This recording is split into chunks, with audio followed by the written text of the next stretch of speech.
l'homme est pris comme un objet dans ce dessin. Donc, si on voit le trouble envahissant du développement dans le DSM-4 va inclure, et dans le DSM-4R révisé, va inclure l'autisme de Kanner qu'on connaît, et on reprendra tout ça de toute façon, mais aussi l'autisme de haut niveau et le syndrome d'Asperger, qui sont des troubles autistiques très intéressants, beaucoup plus difficilement diagnostiqués, notamment dans la petite enfance. Plus souvent, on y pense à l'école primaire, voire même au collège. Et encore, il m'arrive de voir arriver quand même des jeunes, même de 18 ans ou de 28 ans.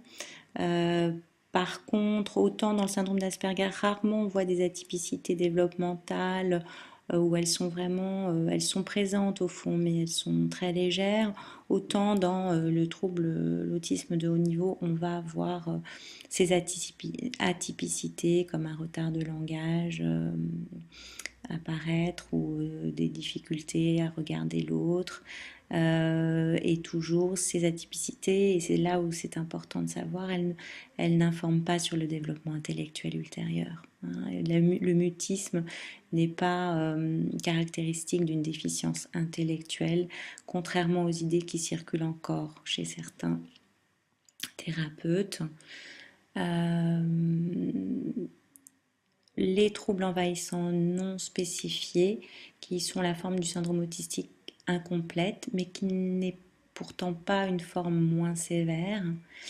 Et dans le DSM-4R, qui sera enlevé dans le DSM-5, le syndrome de Rett et le trouble désintégratif de l'enfance, que je décrirai dans les troubles associés, qui sont deux syndromes d'origine génétique différente aux troubles autistiques. Ils étaient suspectés dans le DSM-4R, mais ce n'est qu'après la découverte des gènes impliqués qu'ils ont été écartés dans le DSM-5, ce qui montre aussi que ce n'est pas uniquement le DSM est aussi surtout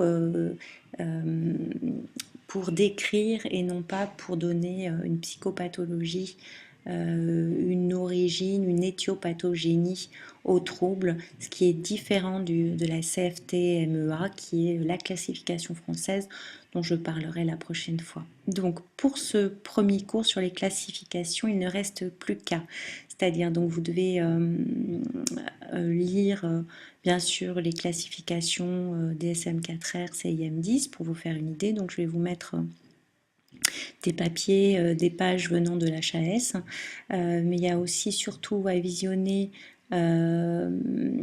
cette vidéo de 14 minutes qui vous présente très très bien chaque symptôme, et vraiment je vous encourage à prendre des notes, à le revisionner, et une petite vidéo du papa là, donc que j'avais tronqué pour un autre cours, où on voit cet enfant ayant plusieurs symptômes, et je vous demanderai de les décrire, de décrire ce que vous voyez. Vous pouvez le mettre dans le prochain forum que je vais ouvrir pour cela, ce qui nous permettra de discuter.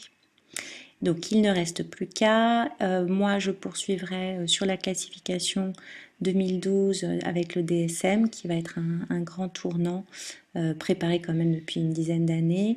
J'aborderai la question en France de la classification, la CFT-MEA, et je reparlerai quand même encore de cet intérêt de cette classification, de la classification en général, et au fond du diagnostic en psychiatrie, en psychopathologie, en psychologie pour vous, qui se fait aussi et surtout d'un point de vue critériologique, sémiologique, observation, et ne pas tout de suite avoir des idées préconçues.